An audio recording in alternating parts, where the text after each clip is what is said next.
ओम शांति 6/8/2022। आज की मुरली चिंतन। ज्ञान सागर परमात्मा और ब्रह्मपुत्रा नदी का संगम हीरे समान है। क्यों है हीरे समान?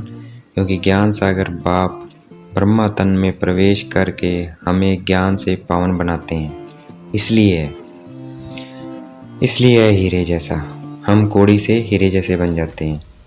सतयुग राजधानी की स्थापना तब होती है जब इस सारी पतित सृष्टि का विनाश हो जाता है और हम पतित से पावन बन जाते हैं। और नई राजधानी का संवत अर्थात नई दुनिया का पहला दिन 1-1-1 तब शुरू होगा जब राधे कृष्ण बड़े होकर लक्ष्मी नारायण के रूप में राजगद्दी पर बैठेंगे।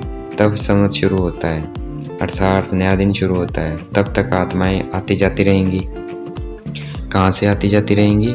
परम धाम से यहाँ धरती पर, अर्थात तब तक परम धाम के गेट खुले रहेंगे। अभी हम परमात्मा के बच्चे बैठे हैं ज्ञान सागर के कंठे पर, अर्थात शिव टीचर के सम्मुख पढ़ने के लिए बैठे हुए हैं। पहले हम ज्ञान गंगाओं के कंठे पर रहते हैं, अर्थात सेंटर्स के पास या सेंटर पे। और जब मधुबन माउंट आबू आ जाते हैं तो ज्ञान सागर के कंठे पर बैठते हैं। ज्ञान सागर के कंठे पर जाती हैं, कौन जाती हैं? ज्ञान सागर के कंठे पर जाती हैं हम ज्ञान गंगाएं। क्या बनने के लिए? कोड़ी से हीरा अथवा कंगाल से सिरताज बनने के लिए। ब्रह्मा बाबा है ब्रह्मपुत्रा, शिव बाबा है ज्ञान सागर, और हम बच्चे हैं ज्ञान गंगाएं, अर्थात शिव बाबा के पोतरे और पोत्रियां। कलकत्ता में गंगा ब्रह्मपुत्रा और संगम पर बड़ा भारी मेला इसलिए लगता है क्योंकि ज्ञान सागर बाप ब्रह्मा द्वारा हम ज्ञान गंगाओं को इस संगम युग पर ज्ञान देते हैं। उसी की यादगार भक्ति में यह बड़ा भारी मेला लगता है। मुख्य संगम है ब्रह्मपुत्रा और सागर का। मुख्य संगम कौन सा? ब्रह्मपुत्रा और सागर का, जिसका अंग्रेजों ने क्या नाम रखा? डायमंड हार्बर। परंतु उनको इसका अर्थ कुछ नहीं पता, सिर्फ नाम रख दिया। इसका अर्थ है क्या? अर्थ है परमात्मा ब्रह्मा के शरीर में आते हैं हमें डायमंड जैसा बनाने। भक्ति मार्ग में भी जाते हैं सागर और ब्रह्मपुत्रा नदी के संगम पर, भक्ति में भी जाते हैं, पर वहाँ पत्थर बन जाते हैं। और यहाँ आते हैं ज्ञान सागर परमात्मा और ब्रह्मा के पास तो हीरे जैसे बन जाते हैं, क्योंकि ये आत्माओं और परमात्मा का संगम है। वो है जड़ और ये है चैतन्य। ये हीरे बनने का संगम है, हमें हीरे जैसा बनना है। ज्ञान नदियाँ अनगिनत हैं और उन नदियों का सबको मालूम है। भारत में इतनी नदियां हैं, परंतु ज्ञान नदियों का अंत नहीं पाया जा सकता। जो स्वर्ग के लिए थोड़ा भी पुरुषार्थ करेंगे वे हीरे जैसे बनेंगे। वो उतना ही हीरे जैसे बनेंगे जो जितना पुरुषार्थ कर श्रीमत पर चलेगा। जब तक जीना है तब तक पुरुषार्थ करना है। इम्तिहान की रिजल्ट अर्थात पेपर की रिजल्ट विनाश के समय निकलेगी। एक तरफ रिजल्ट निकलेगी, दूसरी तरफ विनाश शुरू होगा। जब हाहाकार शुरू हो जाएगी तब हम कुछ नहीं कर सकेंगे। इसलिए विनाश होने से पहले, लड़ाई होने से पहले हमें तैयार होना है। हम पावन बनते जाएंगे, दुनिया पतित बनती जाएगी, फिर सब पतित खत्म हो जाएंगे, हिसाब किताब चुकतो कर सब वापस चले जाएंगे, एक भी पतित नहीं रहेगा। फिर इस दुनिया को कहेंगे पावन दुनिया। जब विनाश होगा तब सारी दुनिया पावन होगी।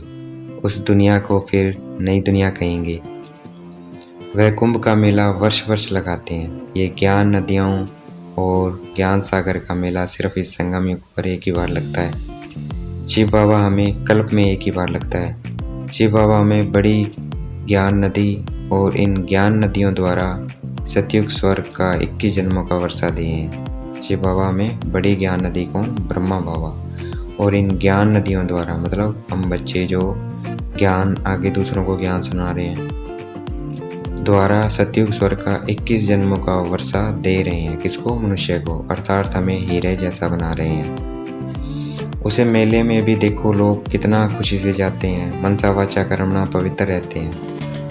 वो तो जड़ यादगार है, तब भी पवित्र रहते हैं। हम तो चैतन्य के पास बैठे हैं, हमें कितना पवित्र रहना चाहिए। बाबा कहते हैं पंडित तो पैसा इकट्ठे करने में लगे रहते हैं, उनका इतना कल्याण नहीं होता जितना यात्रियों का होता है, क्योंकि उनकी इतनी भावना नहीं होती है जितनी यात्रियों की रहती है। बाकी सच्ची यात्रा अभी हमारी हो रही है। हम जो यात्रा कर रहे हैं वो सच्ची यात्रा है, रूहानी यात्रा है। भक्ति में तिलक इसलिए करते हैं क्योंकि अभी हमें परमपिता परमात्मा से रास तिलक मिलता है। आत्मा भी स्टार है, परमात्मा भी स्टार है, एक जैसे हैं, परंतु परमात्मा में सारी नॉलेज है। परमपिता परमात्मा ब्रह्मा द्वारा सब वेद शास्त्रों का सार समझाते हैं। वेद शास्त्र आदि सब गीता की रचना है। अभी हम पूज्य बन रहे हैं, फिर पुजारी बनेंगे तो मंदिर आदि बनाएंगे। आज की मुरली का वरदान।